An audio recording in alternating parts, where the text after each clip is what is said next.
They threatened to fine him for his lawn, not knowing he was a retired judge who once defended civil rights. The code enforcement officer didn't even make eye contact when he slid the violation notice into the mailbox. Just snapped a photo, turned on his heel, and muttered, "Figures." What he didn't know was that the man inside had once sentenced a white supremacist sheriff to federal prison in that very city. Judge Harold Ellison had been retired for almost 15 years. He didn't wear the robe anymore, didn't carry a gavel, and he certainly didn't show up in courtrooms. But that didn't mean he stopped fighting. Now 82, he sat quietly on his front porch each morning, sipping black coffee and watching the neighborhood shift around him. He had seen everything from fire hoses in the 60s to coded ordinances in the 2000s. Racism didn't always scream anymore. Sometimes it came in envelopes, with $500 fines. Harold's lawn had grown 3 inches too high. 3. He read the citation carefully. Violation of Municipal Code Section 4-12A.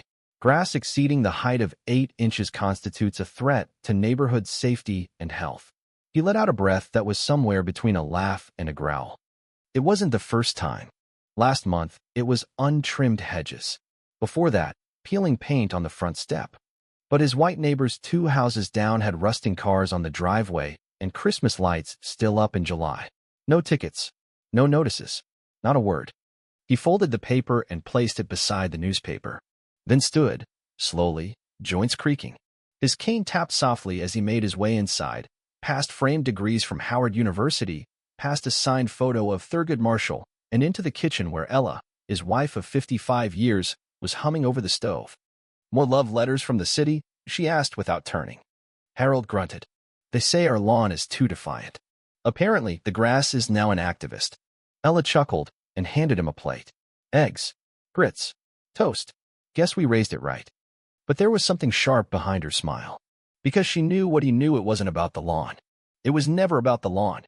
It was about reminding the black couple on the corner that even after all these years, they could still be made to feel unwelcome. That afternoon, a city truck pulled up again. A younger man this time, clipboard in hand, baseball cap too low to see his eyes.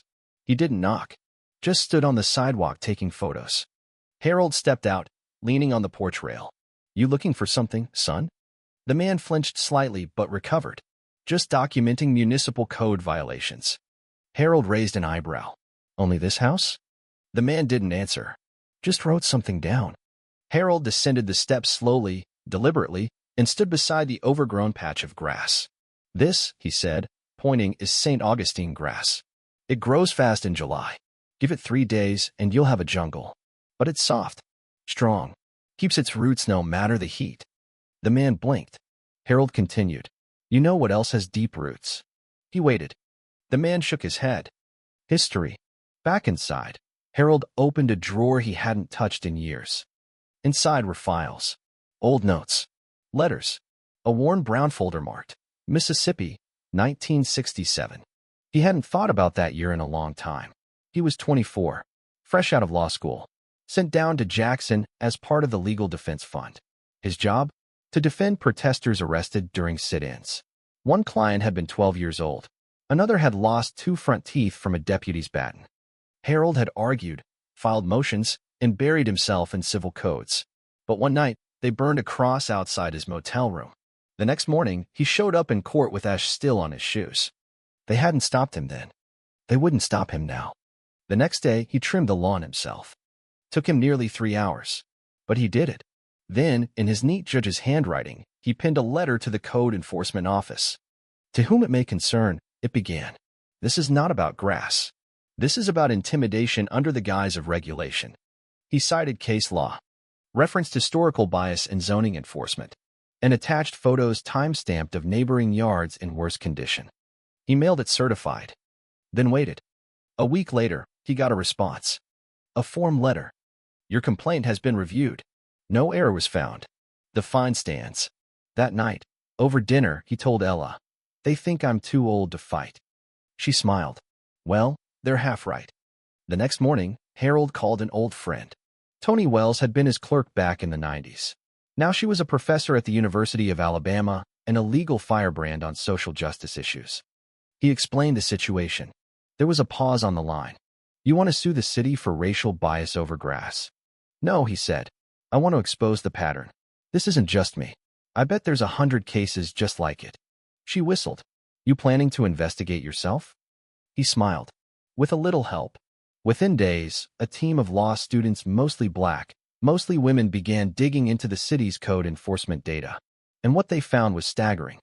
In the last 2 years, 78% of lawn violations had been issued to black homeowners in neighborhoods where they only made up 28% of the population. Many of the violations had come from just 2 officers, one of whom was the man with the clipboard. They built a case, filed an open records request, then sent the findings to the local news. The headline hit a week later. Retired judge targeted for lawn violations, data reveals citywide bias. The story exploded. Within 24 hours, Harold's phone rang off the hook. Journalists, community leaders, former clients, even the mayor's office. But what touched him most was the handwritten letter slipped into his mailbox the next morning. It was from a young mother 4 blocks away. She'd been fined twice. Once for a garden hose left out. Once for a patch of dandelions. She'd thought about moving. But now she wrote, "You gave me courage. Thank you for standing up. Thank you for reminding them who we are." Harold folded the letter gently, then sat back on his porch and waited for the wind to change. The city's silence didn't last long. By the end of the week, the mayor had issued a carefully worded statement promising a full investigation into code enforcement practices and an immediate review of the law and ordinance for potential bias. The media ate it up, but Harold wasn't fooled. He'd written enough legal opinions in his life to recognize when someone was dodging accountability with polished language. So he went on television. He didn't want to. He hated the lights, the makeup, the microphones. But when the local NBC affiliate called, Ella looked him straight in the eye and said, "Tell them the truth, Harold. Like you used to." So he did. The reporter asked the usual questions. About the ticket. About the grass. About the data. But Harold didn't just answer, he testified. "This isn't about lawns," he said, his voice steady. "This is about the city using code enforcement like a leash to remind people like me where they think we belong. They want the appearance of order without the reality of justice." The clip went viral. Not just locally.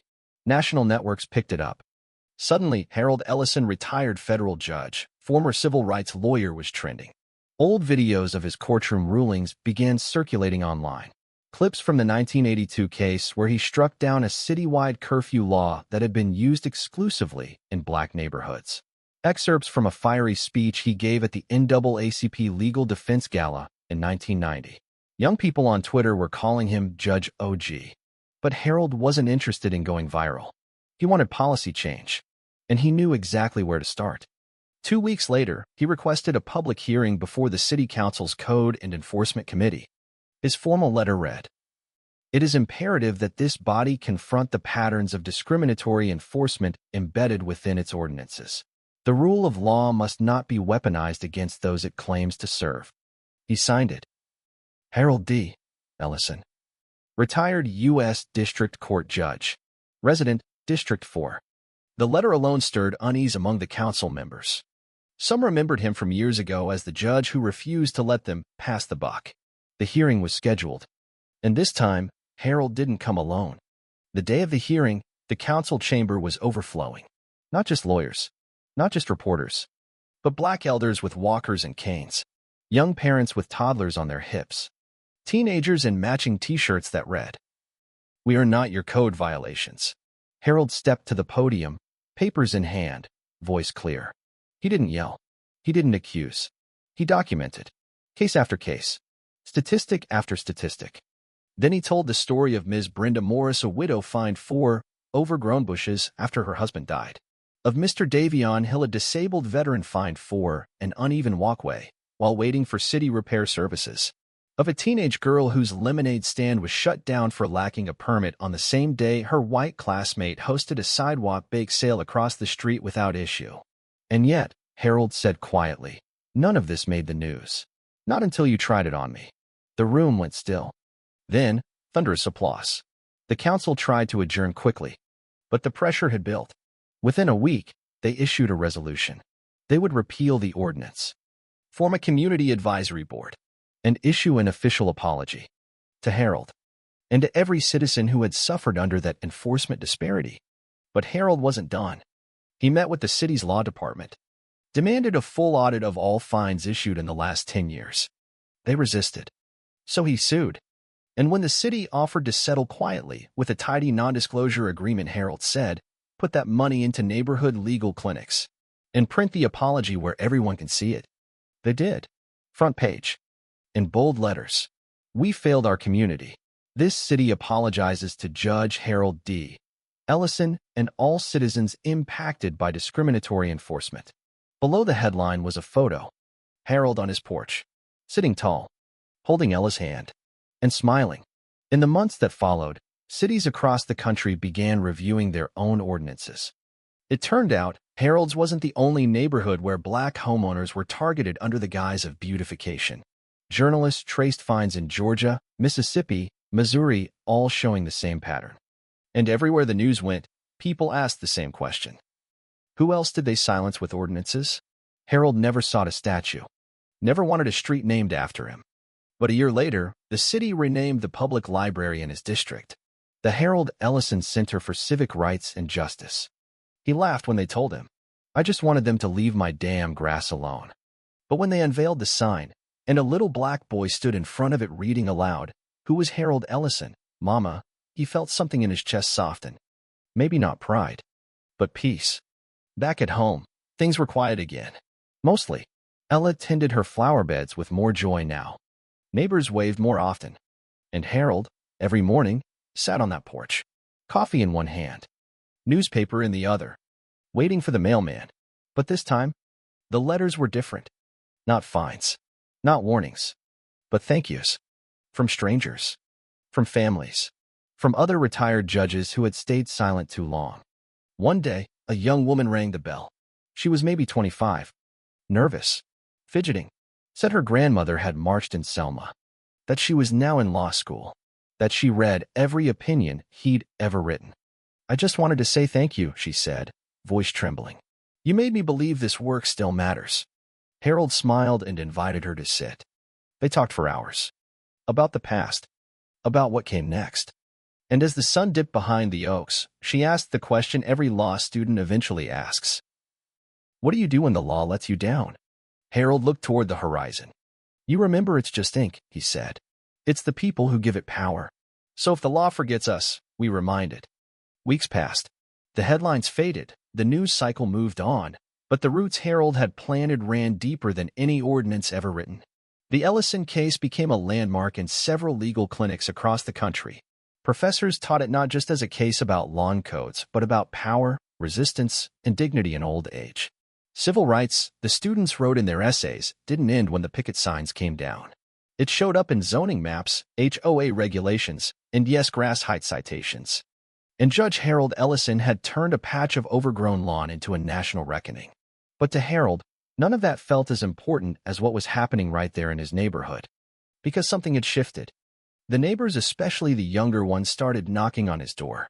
Not to complain, not to stare, but to ask questions, to listen.